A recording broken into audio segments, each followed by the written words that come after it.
सभी को praise the Lord, सभी को जय मसीह की। मैं आप सभी को प्रभु यीशु मसीह के नाम से आशीर्वादित करती हूँ मेरे प्रियो। आज का जो हमारा टॉपिक है उसका टाइटल है परमेश्वर का आनंद। मेरे प्रियो, हम बहुत बार चूक जाते हैं ये जानने में कि मैं ऐसा क्या करूं कि खुदा बाप मुझसे आनंदित हो, पर खुदा बाप मेरे कामों से खुश हो और मुझ पर नाज करे। क्या करूं मैं ऐसा कि खुदा को मुझ पर प्राउड हो। इतना क्या मैं एक्सीलेंट खुदा को दे सकूं कि खुदा जब भी मुझे देखे तो उसके माथे पे चिंता की लकीर ना आए कि ये कमजोर भेड़ है, लेकिन उसके चेहरे पर एक मुस्कुराहट आए कि हाँ, ये भेड़ खुद को संभाल लेगी, ये मेरे आत्मा की अगुवाई में चलती है। मेरे प्रियो, बहुत बार हम परमेश्वर के आनंद को ना समझते हुए अपनी शारीरिक इच्छा में चलते हैं और परमेश्वर के आनंद से, उसके प्रेम से दूर होते जाते हैं। रोमियो की किताब हमें एक साफ रीति से कहती है कि सभी ने पाप किया है और पाप की मजदूरी मौत है, और सभी ने पाप किया है इसीलिए हर एक जन खुदा के दया से और प्रेम से रहित है, यानी दूर हो गए हैं। Praise the Lord. तो हमारे कामों के कारण, हमारे अवज्ञा के कारण, आज्ञा पालन ना करने के कारण हम परमेश्वर पिता के हृदय से दूर हो चुके हैं, उसकी इच्छा से दूर हो चुके हैं। लेकिन इसका ये कतई मतलब नहीं है कि वहां पर वापस जाने की एंट्री बंद हो गई है। हमें एक ही चीज करना है, घुटनों पर आना है, पश्चाताप करना है, अपने आप को खुदा की ओर फिर से मोड़ना है, जो काम किए है उसके लिए कंप्लीटली मर जाना है, और जो परमेश्वर की इच्छा है वो अनुभव के साथ मालूम करते हुए वापस से परमेश्वर के पास लौटना है, ताकि जिससे हम दूर हुए थे वो हम परमेश्वर में फिर से पा सके। Praise the Lord. आइए आज हम लूका की किताब से ये जानने की कोशिश करें कि परमेश्वर का आनंद किस बातों में है। आज हम 3 दृष्टांत, 3 पैराग्राफ के जरिए ये जानने की कोशिश करते हैं सिंपल रीति से कि परमेश्वर का आनंद किन बातों में छुपा हुआ है। मेरे प्रियो, आज सबसे पहले हम लूका की किताब के 15वां अध्याय के 3 वचन से आगे जब हम देखते हैं, वहां पर यीशु मसीह शास्त्री फरीसियों के सामने भेड़ों के विषय में बताते हैं कि ऐसा कौन व्यक्ति है जिसकी 100 भेड़ें हैं, लेकिन अगर उसमें से एक खो जाती है तो वो 99 को छोड़कर एक के लिए नहीं जाएगा ढूंढने को, और जब वो उसको मिल जाएगी तो वो आनंद करते हुए नहीं लौटेगा। Praise the Lord.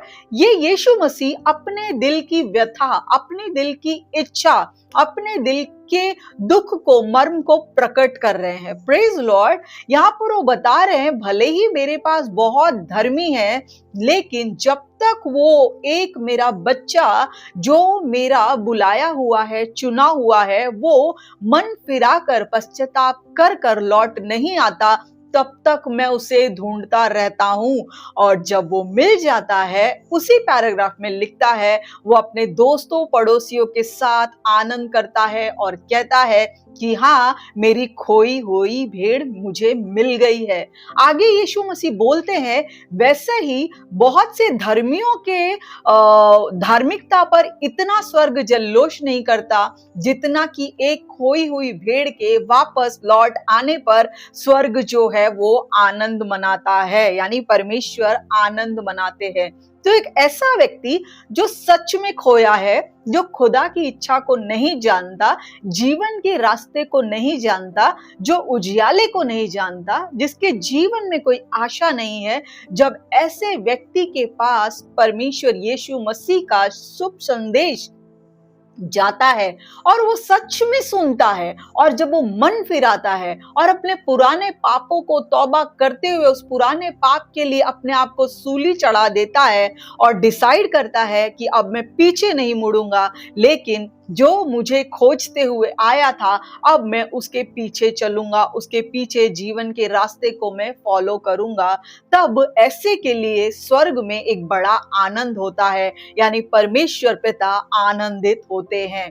Praise the Lord. तो यहाँ पर मुद्दा ये नहीं है मेरे प्रियो कि यीशु के पास ऑलरेडी 99 भेड़ थी, लेकिन यीशुआ आज भी परेशान है, ढूंढता है उस एक भेड़ को जो खो गई है, जो अपने उद्धारकर्ता का रास्ता देख रही है, जो अंधकार से परेशान है, जो अकेलेपन से परेशान है, जो वो ढूंढ रही है कि कोई मुझे इस अंधेरे में आशा की किरण बनकर आए। और वचन कहता है वो हमारी आशा है, ही इज अवर होप। वो हमारी आशा है, आशा का लंगर है। इस समुद्र में, संसार के समुद्र में, जहां पर बहुत से उतार चढ़ाव है, लाटें चलती है, उस लाटों में, उस लहरों में यीशुआ हमारा लंगर है। इस संसार में जब हम उसको थामते हैं और वो इस समुद्र में हमारे नाव को, हमारे एक कहते हैं ना अस्तित्व को वो थामे रखता है। जब हम उसको लंगर मानते हैं, उस पर विश्वास करते हैं, वो इस समुद्र में भी हमें जो है वो टिकाए रहता है मेरे प्रियो। लेकिन जैसे मैंने कहा शुरुआत में ही, क्या आज हम अपने उस आनंद मनाने वाले के आनंद में बने रहते हैं क्या? मैं खोया था, मैं मिल गया, अब परमेश्वर के पीछे मैं चल रहा हूं, अब मुझे बहुत अच्छा जीवन जा रहा है, लेकिन क्या मैं कंटिन्यूअसली उसको फॉलो कर रहा हूं क्या सिर्फ या फिर सिर्फ टाइम बीइंग के लिए था, समय के लिए था, वो प्रेम एक समय के लिए था, मुझे तकलीफ थी इसलिए मैं पीछे चला, अब मैं चंगा हो चुका हूं, वो 10 कोड़ियों के समान एक रिटर्न आया, बाकी नहीं आया। तो क्या हम उन 9 के समान तो नहीं है जो वापस आते ही नहीं, चंगा कर दिया, अच्छा हो गया, काम निकल गया, तो चलो चलते हैं, बहुत पड़ा है काम हमारे पास। Praise the Lord. यहाँ पर हम दूसरे पैराग्राफ में चलते हैं इसी का जवाब लेने के लिए मेरे प्रियो। अक्सर हम अपने सहूलियत के लिए प्रभु यीशु मसीह का इस्तेमाल करते हैं। हम आत्मा से शुरू कर तो देते हैं, लेकिन बहुत जल्द हम शरीर में जंप कर देते हैं, शरीर में शिफ्ट हो जाते हैं। और रोमियो की किताब 8वां अध्याय का 5वां वचन खास करके कहता है, जो शारीरिक व्यक्ति है वो शरीर की बातों पे मन लगाता है, बस मुझे चंगाई मिल जाए, बस मुझे छुटकारा मिल जाए, बस मेरे पैसे की प्रॉब्लम सॉल्व हो जाए, बस मेरे घर की प्रॉब्लम सॉल्व हो जाए, मेरे बच्चों की नौकरी की, एजुकेशन की प्रॉब्लम सॉल्व हो जाए। तो शरीर का व्यक्ति जब यीशु के पास आता है, जो कि आत्मा से नहीं आया है, वो शरीर के पाने के ऊपर मन लगाता है। लेकिन उसका आधा वचन कहता है, लेकिन आत्मिक व्यक्ति आत्मा की बातों पर मन लगाता है कि अगर वो मुझे कुछ दे तो भी वो मेरा परमेश्वर है, और मुझे ना दे तो भी वो हमेशा मेरा परमेश्वर है, जैसे नबी आयूब ने यीशुआ के लिए कहा था मेरे प्रियो। तो मेरे प्रियो, बहुत से लोग जो है शारीरिक अभिलाषाओं के कारण यीशु मसीह के पास एक बाबा की तरह आते हैं, मेरी जरूरत पूरी होगी तो मैं आऊंगा, या तो फिर दूसरी तरफ मेरी जरूरतें पूरी होने के बाद में प्रभु का जीवन जो है वो जीने की कोशिश करूंगा। Praise the Lord. आगे हम चलते हैं मेरे प्रियो। हम शरीर में चलते चलते अक्सर ठोकर खाते हैं, क्योंकि हमने ना आत्मा की सुनी, ना आत्मा का समर्पण किया, ना आत्मा में चलने की इच्छा जाहिर की, ना आत्मा में चलने का हमारा कोई मूड है। हम पहले तो जो वचन कहता है वो सुनते नहीं, दूसरा उसको मानते नहीं, तीसरा उस पर चलते नहीं, और जब गिर जाते हैं और ठोकर, वो दुख, वो लानत, वो सवाल, वो भी प्रभु हमारे परमेश्वर के हिस्से में ही आता है। जबकि सब कुछ हमने अपनी ही मर्जी से किया, अपने ही सोच से किया, अपने ही चुनाव से किया, और गिरने के बाद सवाल या निशान भी हमारे जिंदा खुदावन पर ही उठता है कि प्रभु तू क्या देख नहीं रहा, क्या तुझे सुनाई नहीं दे रहा, क्या तेरे हाथ छोटे हो गए हैं, या मेरी भक्ति में कोई कमी आ गई है। हम भूल जाते हैं कि मैंने अपने सेवा में क्या मिलावट किया, जिसके वजह से मैं प्योर फसल नहीं काट पा रहा हूँ। Praise the Lord. मेरे प्रियो, हम चलते हैं आगे एक और वचन की तरफ, है लूका की किताब 14वें अध्याय की तरफ। उससे पहले मैं एक सवाल पूछना चाहती हूँ आपसे। जब आपको ये पता चले कि आपको जो है अब्रॉड से कॉल आया है, यूके या यूएसए से आपको कॉल आया है, आपकी जॉब फिक्स हो गई है, या आपका एजुकेशन फिक्स हो गया है, या फिर आप शायद ही वापस लौट कर आने वाले हैं, आपका वीजा आ गया है, सब कुछ फाइनल हो गया है, और यहाँ पे कुछ काम आपके बकाए हैं मेरे प्रियो।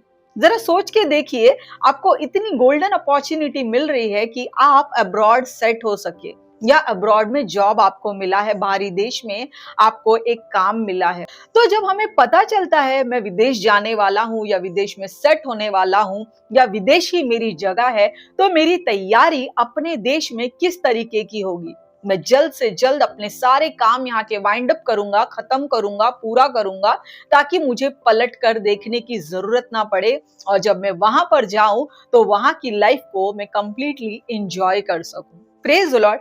तो कुछ इसी तरीके से लूका की किताब का 14वां अध्याय हमसे कहता है, यदि कोई मेरे पास आए और अपने माता पिता, पत्नी और बच्चों और भाइयों और बहनों का वरन अपने प्राण को भी अप्रिय न जाने, तो वो मेरा चेला नहीं। और जो कोई अपना क्रूस न उठाए वह मेरे पीछे न आए, वह भी मेरा चेला नहीं हो सकता। मेरे प्रियो, प्रेज द लॉर्ड। आज वचन कहता है कि जो कोई अपने घर वालों को, अपने प्रियो को अप्रिय यानी सेकंड नंबर पे जब तक ना रखे, तो वह यीशुआ का चेला बनने के योग्य नहीं है।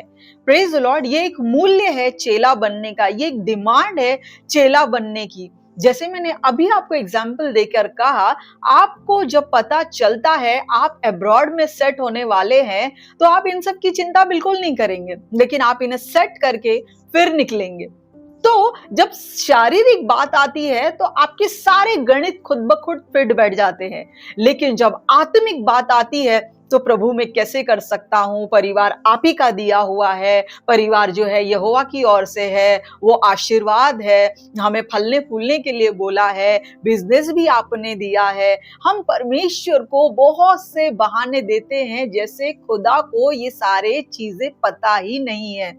तो लेकिन जब शरीर की बात आती है तो हम फटाफट वो सारे काम निपटाते हैं, लेकिन जब यीशु ने हमें उस जंगल में ढूंढा, जब हम अकेले थे, तब हमने बिल्कुल भी तैयारी में नहीं लगे कि अब मुझे ढूंढने वाला ढूंढता हुआ मुझे लेने आ पहुंचा है, अब मेरा काम है मुझे सब कुछ छोड़ छाड़ कर, सब कुछ मन बनाकर अब मुझे उसी के पीछे चलना है। मेरे प्रियो, हम अक्सर आत्मा की बातों में खुद को धोखा देते हैं, खुद ही के मर्जी से, खुद ही के शब्दों से हम अपने आप को आत्मिक रीति से बढ़ने के लिए रोकते हैं। जैसे मैंने कहा, शरीर की बातों के लिए हमारे पास हर तरीके का गणित है, लेकिन आत्मा की बातों को टालने का भी इससे बेहतर गणित हमारे पास परमेश्वर को देने के लिए, बहाना देने के लिए बहुत अच्छा होता है।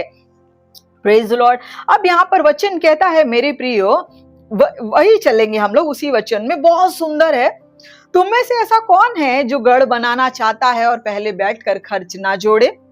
Praise the Lord. कि मेरे पास उतनी सामर्थ्य है कि नहीं, कहीं ऐसा ना हो कि नींव डालने के बाद सब लोग नींव डाल ले और तैयार ना कर सके तो सब देखने वाले मजाक उड़ाए, ठट्टा करे।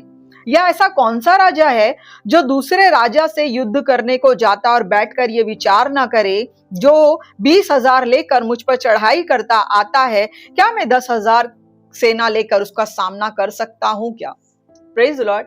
यहाँ पर यीशु मसीह मनुष्य को मनुष्य की रीति पर एग्जाम्पल के साथ समझा रहे हैं। एक व्यक्ति जब घर बनाने निकलता है, हम सोचते हैं टाइल्स कितने की आएगी, प्लास्टर कितने का बैठेगा, सीमेंट कितने का बैठेगा, जो स्लैब है वो कैसा बैठेगा, उसमें हम मटेरियल क्या यूज करेंगे, कलर कौन सा यूज करेंगे, मैचिंग फर्नीचर कौन सा यूज करेंगे, मेहमानों के लिए कौन सा कमरा होगा, हॉल में क्या रखेंगे, हमारा किचन का मॉड्यूलर होगा कि मैनुअल होगा, कैसा होगा, ये हम सब सोचकर बैठ जाते हैं और सारा कैलकुलेशन लगाते हैं पाई पाई का। मेरे प्रियो, यीशु मसीह यहाँ पर कहते हैं, एक मनुष्य जब घर बनाने की तैयारी करता है तो क्या वो ये सब खर्चे नहीं जोड़ता? क्या वो ऐसे करता है कि चलो अभी इतने पैसे तो चलो फाउंडेशन खोद देते हैं, बाद में देखते हैं, बात का बाद में? क्या ऐसा कभी कोई करता है? आज हमने बहुत बार देखा होगा, बहुत सी बिल्डिंगे और घर ऐसे हैं कि जिनके फाउंडेशन खुदे हुए हैं और काम सालों से रुका हुआ है। जब भी हम देखते हैं हमारे चेहरे पे एक हंसी आती है। कैसा आदमी था जिसके पास कुछ था ही नहीं, लेकिन फिर भी उसने फाउंडेशन डाल दिया, फिर भी उसने काम शुरू कर दिया। आज हमारे चेहरे पे एक हंसी आती है। वहीं पर यीशु मसीह उसी बात का हवाला देते हुए कहते, क्या कोई बिना खर्चा जोड़े फाउंडेशन का काम शुरू करता है क्या? नहीं। तो वैसे ही जब आपको अब्रॉड जाना है तो क्या आप सब घर की परिस्थिति ऐसे ही छोड़ के जाएंगे क्या? नहीं।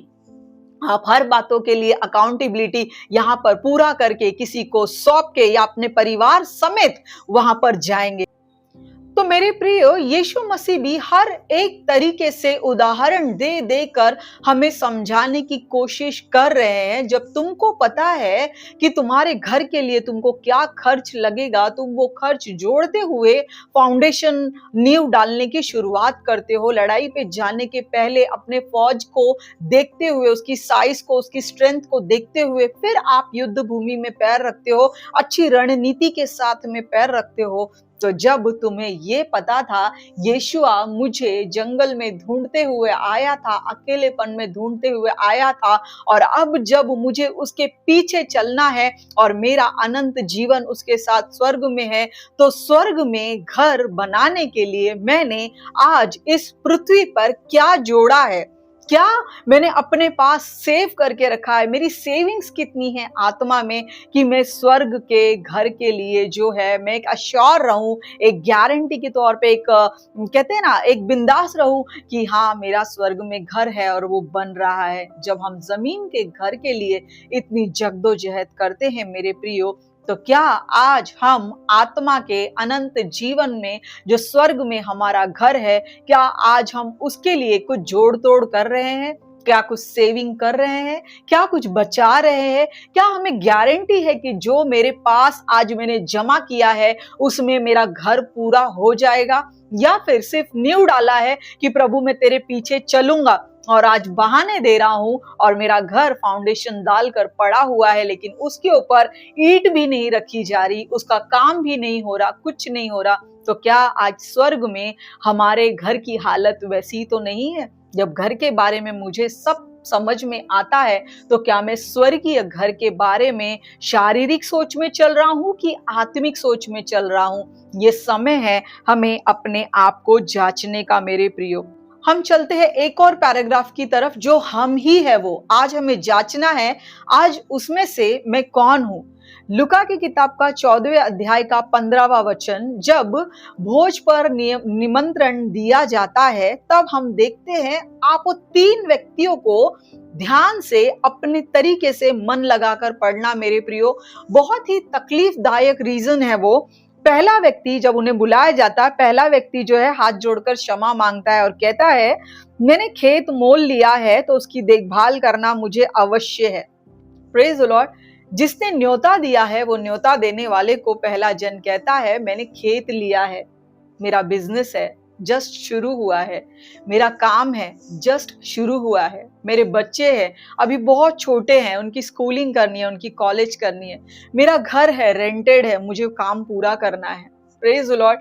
जब आप अंधेरे में थे, अकेलेपन में थे, आप ये सब चीजें आपके पास थी, लेकिन आपको जरूरत थी सिर्फ एक उद्धारकर्ता की, सिर्फ एक हाथ थामने वाले की, उस अंधकार में एक रोशनी की। लेकिन जब आज आप बाहर आ गए हैं, उसी अंधकार में आपके लिए रोशनी लाने वाले को आप बहाना दे रहे हैं, ये सारी चीजें शारीरिक चीजों का बहाना दे रहे हैं। मेरा बिजनेस है, मुझे करना है, मेरे बच्चे हैं, मुझे संभालना है, मेरे बिल्स है, मुझे पे करने हैं। यहाँ पर वो व्यक्ति कहता है मैंने खेत लिया है, यानी जस्ट मैंने बिजनेस स्टार्ट किया है। Praise the Lord. तो मुझे माफ कर, मैं विनती करता हूं, मैं नहीं आ सकता। Praise the Lord. दूसरा व्यक्ति देखिए मेरे प्रियो क्या जवाब देता है, मैंने बैल लिए हैं, उन्हें जांचने के लिए मुझे जाना पड़ेगा कि क्या वो बच्चे जनने के योग्य है या नहीं। मैंने बिजनेस शुरू किया है तो मुझे देखना है उसमें प्रॉफिट होता है कि नहीं। मैं अपना एक रेगुलर रूटीन बिठा लेता हूँ, मेरा एक ईएमआई का सेटअप बिठा लेता हूँ, वो करता हूँ, जब सब सेट हो जाएगा तब मैं आऊंगा। वो कहता है मुझे माफ कर, मैं विनती करता हूँ, मैं नहीं आ सकता। यहाँ पर दूसरा व्यक्ति बहाने देता है मैंने बैल लिया है, मैंने बिजनेस स्टार्ट किया है, मेरा बिजनेस जब तक सेट नहीं होता मैं नहीं आ सकता। मेरे बच्चे को स्कूल में डाला है, जब तक वो कॉलेज नहीं कर लेते मैं प्रभु तेरी सेवा में नहीं आ सकता। Praise the Lord. आज हम प्रभु को बहुत से हवाले देते हैं शारीरिक आत्मा में ना चलने के लिए।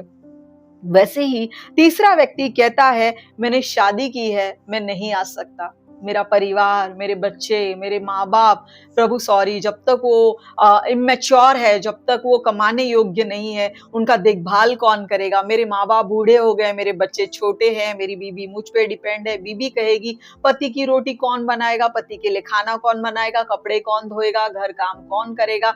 तो प्रभु सॉरी, मैं तेरे पीछे नहीं चल सकता। आज मेरे प्रियो, हमें देखने की जरूरत है मनुष्य जाति कितनी मतलबी है। जब जरूरत थी तो पुकारा, और जब जरूरत निकल गई तो आज हम बहाने दे रहे हैं। प्रभु बिजनेस जस्ट सेट हुआ है, बिजनेस की रोलिंग तो होने दे प्रभु। प्रभु मेरे फैमिली जो बिजनेस पे डिपेंड है, कैसे छोड़कर आऊं प्रभु? उसी के लिए भी हम वचन का हवाला देते हैं मेरे प्रियो, कि प्रभु ये तो आप ही ने दिया है ना, कैसे छोड़कर जाऊं? और दूसरा मन कहता है नहीं, शैतान की आवाज होगी। हम प्रभु के पास नहीं जाने के लिए इतने बहाने करते हैं मेरे प्रियो, इतने बहाने करते हैं। आज भी हमारे पास बहानों की कोई कमी नहीं है। हम बेमतलब के फ्री टाइम बैठे रहेंगे, लेकिन परमेश्वर के लिए कुछ सेवा नहीं करेंगे। हम घर में टीवी देखते रहेंगे, लेकिन ऐसा नहीं किसी को फोन कर कर हम प्रार्थना सभा, प्रार्थना की एक छोटी सी मीटिंग ऑर्गेनाइज करें, घर घर जाकर प्रार्थना करें, दुआ करें, लेकिन उसके लिए बोना किसी को भी नहीं है कि आज हम जोड़ कर देखें कि मैंने आज कितना आज रकम जमा की है, जिससे स्वर्ग में मेरा काम, मेरे घर का काम जो है वो चलते रहना चाहिए, रुकना नहीं चाहिए। आज हम वो कामों को कितनी बखूबी अपने शारीरिक रीजन देकर रुका कर रखा है मेरे प्रियो। मेरे प्रियो, ये वचन जब आज मैंने पढ़ा, मुझसे नई रीति से परमेश्वर पिता ने बात किया कि यस, हम घर बनाने के लिए, फैमिली बनाने के लिए, रिलेशनशिप बनाने के लिए, रिलेशनशिप टिकाने के लिए कितनी जोड़ तोड़ करते हैं, कितने रीजंस देते हैं, लोन लेते हैं, लोगों से बोरो करते हैं, लोगों के साथ कोलैबोरेशन करते हैं कि मेरा ये विजन, मेरा ये मिशन, मेरा ये काम पूरा हो जाए। लेकिन जब आत्मा की बात आती है मेरे प्रियो, हम इसमें बहुत पीछे छूट जाते हैं। हम प्रभु को बहुत कम आंकते हैं, क्योंकि वो तुरंत क्रोध नहीं करता ना, तो उसका हम बेनिफिट लेने को ट्राई करते हैं, ग्रांटेड लेने को ट्राई करते हैं, नाजायज फायदा उठाते हैं कि वो विलंब से क्रोध करेगा, जब वो विलंब आएगा तब तक मैं रिपेंट कर लूंगा। और आपको इस बात पे नाज है कि उसका विलंब आने के पहले वो आपको नोटिफिकेशन भेजेगा कि मैं अब क्रोध करने पर आ रहा हूं। प्रेज द लॉर्ड, बाइबल हाथ में आ चुकी है, अंतिम दिनों के चिन्ह पूरे हो चुके हैं। ये विलंब के जो पीरियड है वो पूरा होने पर आ रहा है। वो अपने चिन्हों के द्वारे पिता खुदा बाप हम पर प्रकट कर रहे हैं मेरे प्रियो। आज हमें जांचने की जरूरत है कि जिसने मुझे बुलाया है, क्या मैं उसके पीछे अपने कपड़े झटक कर, अपनी जिम्मेदारी झटक कर, क्या मैं उसके पीछे चल रहा हूं, या वो पहले दूसरे और तीसरे व्यक्ति की तरह कारण ही दे रहा हूं? प्रभु मेरा बिजनेस, प्रभु मेरा परिवार, प्रभु मेरे बच्चे, प्रभु चर्च, प्रभु लोग, प्रभु पड़ोसी, प्रभु ये, प्रभु वो। मेरे प्रियो, बाइबल का वचन कहता है जब तक कोई अपने परिवार जन को यीशुआ के बोलते हैं ना, यीशुआ के लिए अप्रिय ना जाने, तो तब तक वो यीशु मसीह का चेला नहीं हो सकता। मेरे प्रियो, एक और सुनहरी बात मैं आपको बताती हूँ। यीशुआ ने भी हमें पाने के लिए स्वर्ग को छोड़ा है। यीशुआ ने भी हमें पाने के लिए स्वर्ग के शानो शौकत को, राजपाट को छोड़कर वो एक मनुष्य बनकर आया। उसने दिखाया जब परमेश्वर की इच्छा होती है तो उसकी इच्छा को एक अच्छा बच्चा पूरा करने के लिए किस हद तक जा सकता है। वो एक सुनहरा राजपाट, सुनहरा सिंहासन छोड़कर इस पृथ्वी पर जो उसके पैरों की चौकी मात्र है, उसके अंदर वो एक मनुष्य का पुत्र बनकर आया और हमारे लिए कुर्बान हुआ, ताकि हम सभी को उसके पवित्र लहू से हमें एक बार फिर पिता के साथ में उस स्वर्गीय रिश्ते को जोड़ सके।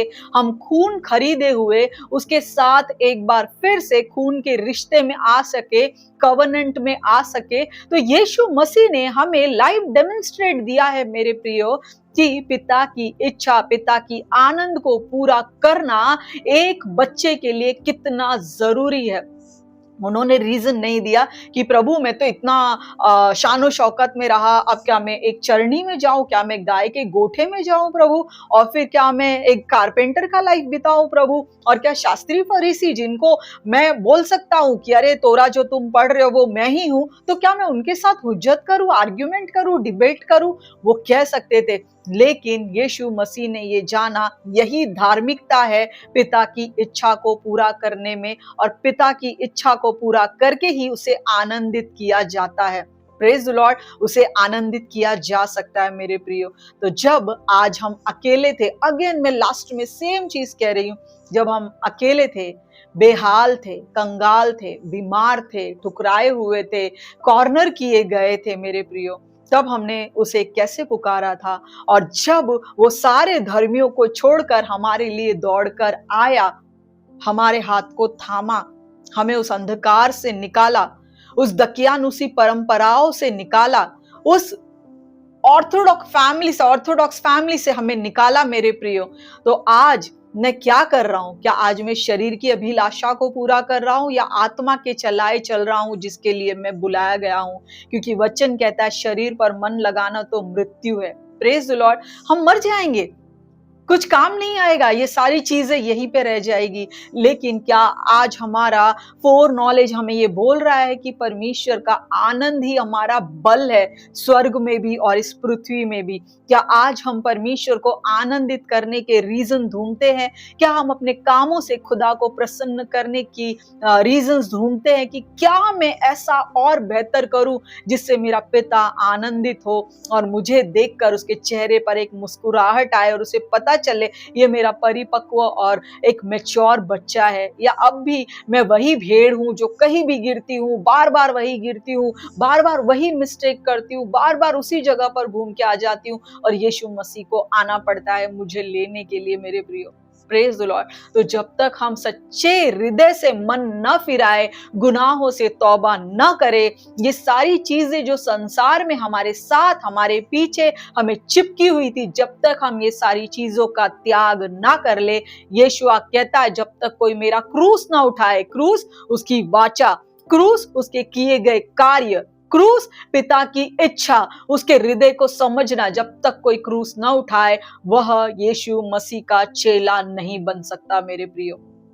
मेरे प्रियो, आज बहुत से उदाहरण के द्वारा आज का मैसेज जो था मैंने पूरा करने की कोशिश की, क्योंकि दिमाग में बहुत कुछ चल रहा है, कैसे खुदा को हम आनंदित कर सकते हैं। हम बहुत से हिस्सों में जो है चूक जाते हैं, जरूरत पर खुदा को याद करते हैं, मुसीबतों में खुदा को याद करते हैं, जब कुछ समझ में नहीं आता, जिंदगी और दिमागी हालात जो है निराश में चले जाते हैं, उलझन में आ जाते हैं, तभी पिता की याद आती है। लेकिन जैसे ही वहां से निकल जाते हैं, हम जश्न की तरफ चले जाते हैं, पार्टी की तरफ चले जाते हैं, और पलट के नहीं देखते कि जो हमें ढूंढ कर लाया है यहाँ पर, वो हमारा इंतजार कर रहा है कि ठीक है, इंजॉय कर ले, मैं तेरा वेट कर रहा हूं, और फिर हम क्रूस उठाएंगे और पिता की इच्छा को पूरा करेंगे। मेरे प्रियो, ये आत्मिक दृश्य है और ये हम सभी को देखने की जरूरत है। पिता हमें अंधकार से छुड़ा कर लाए हैं ताकि हम सभी को प्रभु के राज्य का सुसमाचार दे सके, और जो आना चाहते हैं उन्हें साथ ले सके, और जो नहीं आना चाहते हैं उन सभी को अप्रिय जानते हुए, उनसे पहले नंबर पर प्रेम ना करते हुए, हमें यीशुआ का क्रूस उठाना है और उसकी आज्ञाओं पर चलना है, ताकि उसके कार्यों को पूरा करते करते हम इतना अनुग्रह, इतना तेल, इतनी रोशनी अपने अंदर बटोर पाए कि जब हम स्वर्ग में जाए तो हम देखें हमारे स्वर्ग के घर का काम पूरा हो रहा है। जैसे ही यीशु मसीह ने कहा, मैं स्वर्ग में जाता हूँ, मेरे पिता के पास बहुत सी जगह है, नहीं होता तो मैं कह देता मैं स्वर्ग में जाकर तुम्हारे लिए, हमारे लिए घर बना रहा हूँ।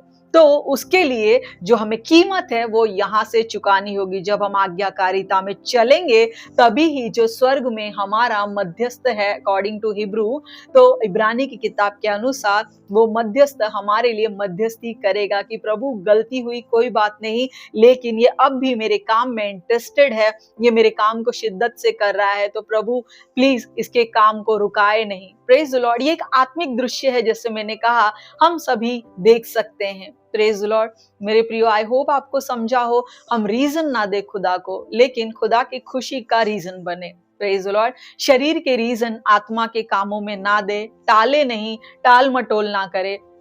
जब हमें पता है शरीर में फायदा होने वाला है तो हम हर तरीके की सुविधाएं करने की कोशिश करते हैं। तो जब हमें पता है अनंत जीवन में आत्मा की हमेशा की कटनी हम काटने वाले हैं मेरे प्रियो, तो आज हमें किस रीति से काम करना है। Praise the Lord. पौलुस एक जगह पर लिखते हैं कि हमें एक सेना को अपने भर्ती कराने वाले को नाज हो ऐसा काम करना चाहिए। तो हमें भर्ती कराने वाला हमारा यीशु मसीह है, तो आइए उसे निराश ना करें, लेकिन उसके आनंद का कारण बने, क्योंकि वचन कहता है नहम्याह 8:10 में कि प्रभु का आनंद ही हमारा बल है। जब वो आनंदित होता है, उसके ही आनंद से हमें ताकत मिलती है, और जिससे खुदा खुश हो, उसका विरोधी कौन ही हो सकता है। Praise the Lord. आज के लिए इतना ही। आई होप आपको मैसेज समझा हो। आज का दिन और आज से लेके अभी तक का हमेशा का दिन प्रभु के लहू में आपका ढका हुआ हो। मैं आप सभी को प्रभु यीशु मसीह के नाम से आशीर्वादित करती हूँ। God bless you and love you all.